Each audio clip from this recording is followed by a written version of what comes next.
au deuxième phénomène, la réfraction de la lumière.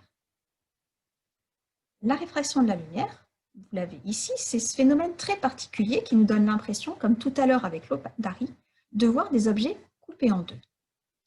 Ce phénomène, il est lié au fait que la lumière se propage dans un premier milieu, qui est l'air, puis elle va ensuite pénétrer dans un second milieu transparent, qui est l'eau. Or, sa vitesse de propagation n'est pas la même. Et c'est pour cette raison qu'elle va être en fait déviée. Et ce qu'on appelle, vous avez ici un autre exemple, ce que l'on appelle la réfraction, c'est simplement la déviation que va subir le rayon lumineux lorsqu'il va passer du premier milieu, ici l'air, au second milieu, l'eau. Et nous allons donc essayer de voir quelle relation existe entre le rayon incident et le rayon que l'on appellera le rayon réfracté. Alors, là encore, comme tout à l'heure, partons de l'expérience et essayons de modéliser. Vous retrouvez ici une cuve avec de l'eau et un rayon laser.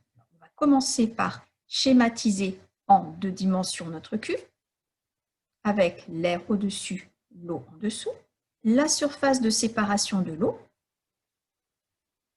à ce niveau-là. Nous retrouvons évidemment notre rayon incident, le point d'incidence I,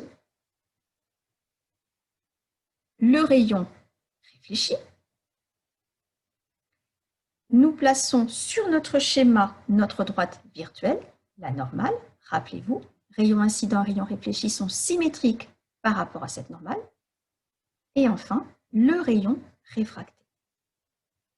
Et ce qui est très intéressant à ce niveau-là, ça va être de constater, vous le voyez, que le rayon réfracté, effectivement, il ne continue pas tout droit. Sinon, il aurait continué de cette manière-là. D'accord?